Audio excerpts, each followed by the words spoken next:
my name is Matt. Welcome to the first episode of Nature Nation. Today, I thought I'd stay in my backyard and just see what there is around here, because you can never get closer to nature than in your own backyard. So hey, let's go look around and let's see what we can find in my backyard.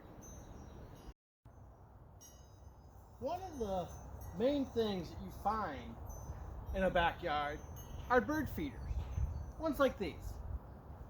A lot of times we have bird feeders in our backyard because we want to bring in different types of birds, because we enjoy looking at the different types of wildlife that we have. Now, bird feeders are a great way to bring nature close to us. Sometimes we have feeders like this sitting out in our yard. Other times you'll see them suction cup to windows. Now, when you have a bird feeder, you can bring in different types of birds. We have suet right here. And this suet, this is a holder. There's actually no suet in it right now. But these are really good for woodpeckers. We can bring in stuff like downy woodpeckers and hairy woodpeckers and stuff like that. They're also good for other birds, and they're really good for high energy. And they work really good during the winter. Now, we have other things, like the sunflower seed over here. This is a really good feeder for just about any type of bird. They can get the sunflower seeds through the casing here, and they're a good meal, really good oils and other things to bring in multiple different types of birds. A lot of times we're going to see the colorful birds and the songbirds. Now, there's also one other one, and we have this feeder right here. This feeder is a multi-seed feeder. A lot of times this will bring in even more birds. We have different types of seed in here, and we can see also woodpeckers here, but a lot of times we see cardinals or robins, goldfinches, house finches here. Now, the other thing is that when we have bird feeders, we're going to bring squirrels in. And squirrels, yeah, a lot of times we don't like them because they eat our feed that's for our birds. But a lot of times they'll run around the bottom and just eat the seed left over. Now, a great way to encourage squirrels to come in and to keep them from eating your seed for your birds, but still have them to come in, is to throw corn. Throw corn out. They love corn. So let's see what other kind of things we find in my backyard that can attract animals. Sometimes things that we put in our yard, like bird feeders, aren't always just for birds. This feeder right here is a great example. I put this feeder on our fence years ago to feed squirrels and to keep them away from our main bird feeder. Now, what I did was I filled this up with corn and other things I know squirrels like, and they fed here instead of eating the seed from our bird feeders. Now, what happened over time is I stopped filling this up with food, and so it stopped becoming a feeder. Well, what happened next is actually really interesting. You see this right here? This is actually what the squirrels do. Now, squirrels are rodents, and rodents like beavers or mice or even guinea pigs. We might have a pet guinea pig or something like that. What they are is they're rodents, and their teeth constantly grow. And so what needs to happen is they need to wear down their teeth because they're constantly growing, and so they need to gnaw on things. So this right here, as you can see, and here, this is all where squirrels were gnawing to lower their teeth, to keep them, at a relative sharpness. Now, here's the problem with rodents. If they don't gnaw on something, their teeth will actually get so long that they'll protrude into their skull and will kill them. So we don't want that to happen. So the other thing that happened here is the way that this is this actually also was a squirrel nest.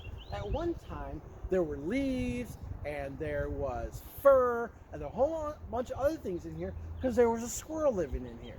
Now, this is a great way to give a squirrel a home.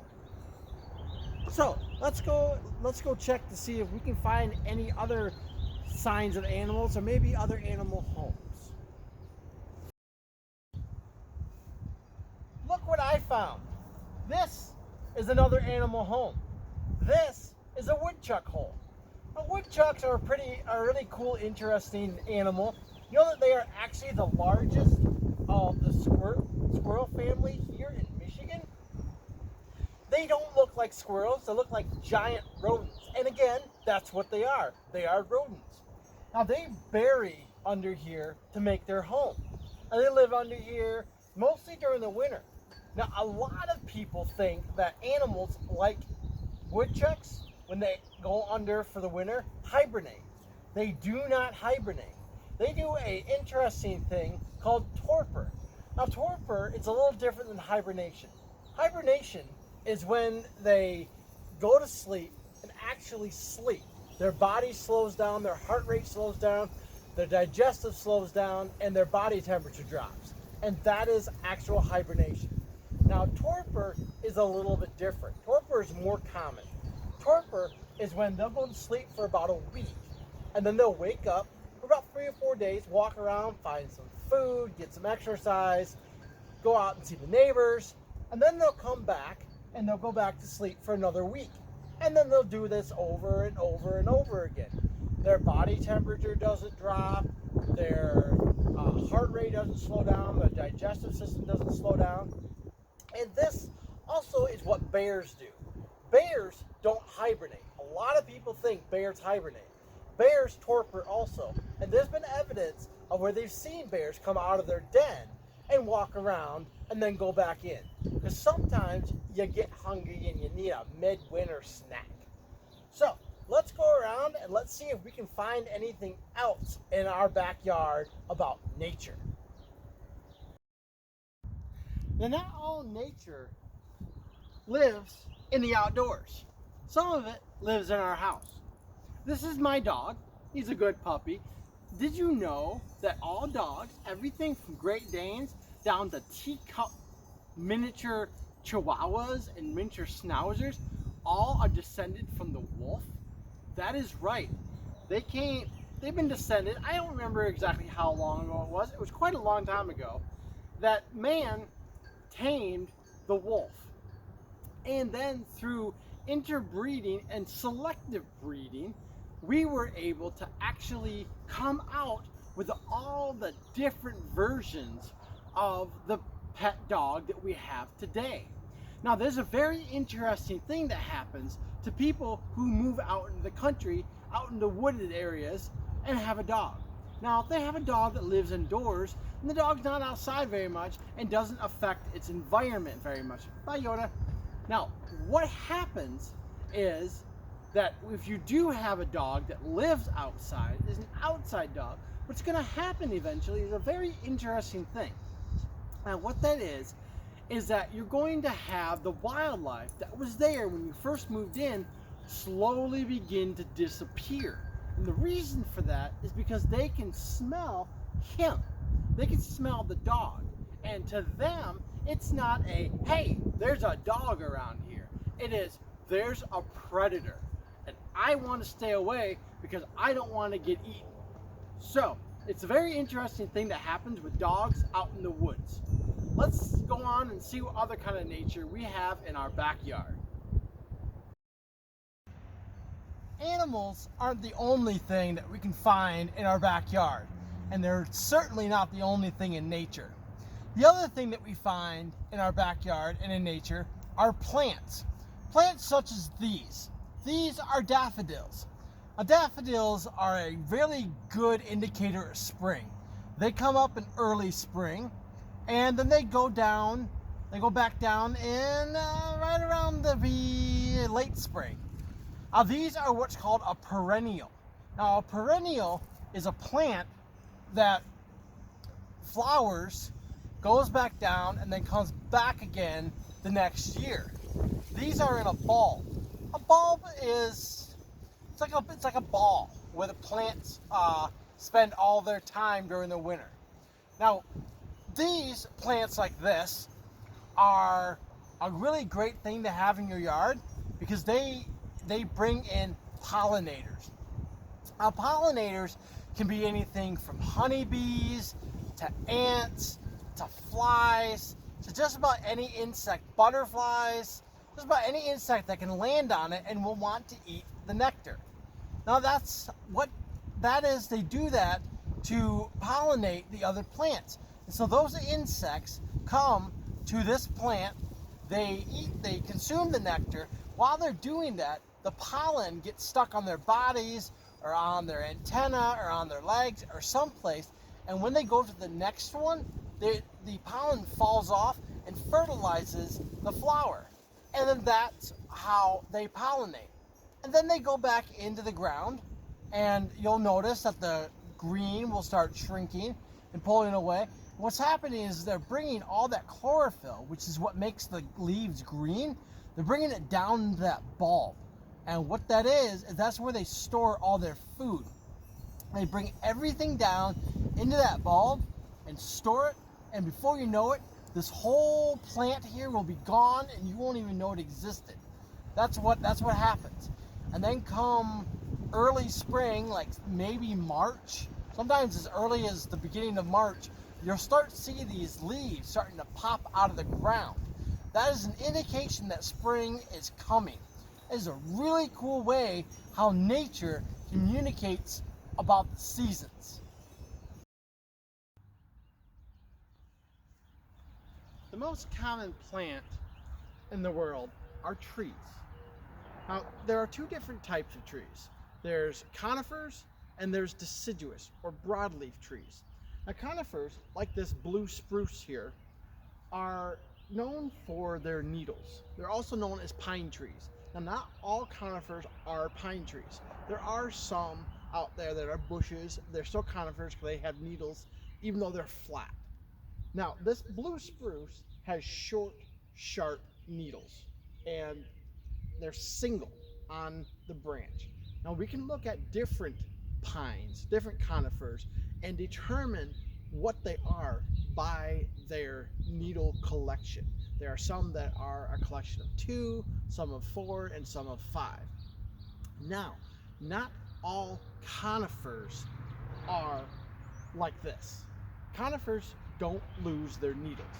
Conifers hold on to their needles throughout the winter, and that is different than deciduous trees like maples and oaks and other stuff that lose their leaves during the winter.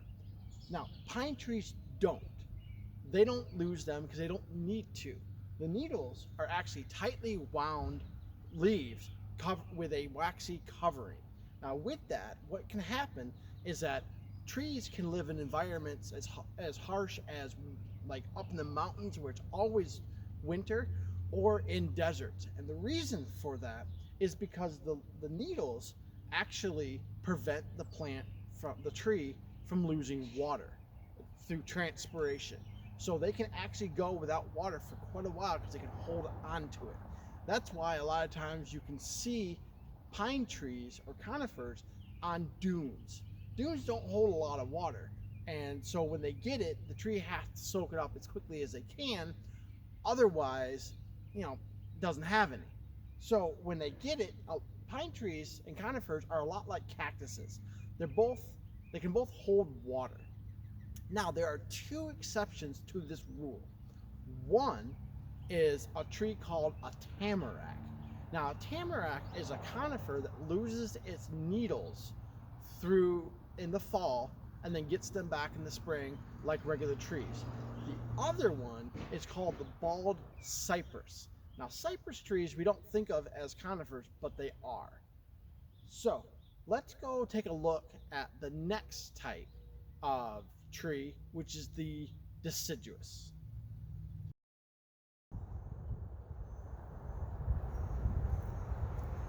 Deciduous trees are trees that lose their leaves during the fall and get them back during the spring. This tree behind me is a red maple. Now, there's no leaves on it yet because it's still a little early in the spring, but it will have crimson red leaves on it. Now, the reason why deciduous trees lose their leaves during the fall is not so much that the leaves can't handle the cold, it's so much that with all the leaves on the trees, there's so much surface area that when it snows, the branches will actually break from the weight. And so it's a way that the tree is actually protecting itself so that it can continue and it can come back next spring. Now, what did we learn today? Today we learned about what's living in our backyard. We learned about what's living in nature. We've learned about animal homes like the woodchuck and the squirrel and the bird feeder. We've learned about different animals like our pet dogs and where they came from. And we learned about plants, flowers, and trees. Now what I want you to do is I want you to look in your own backyard, see what kind of wildlife is in your own backyard, see what kind of plants and animals you can find, and see if you can find any animal homes. And until next time, keep adventuring.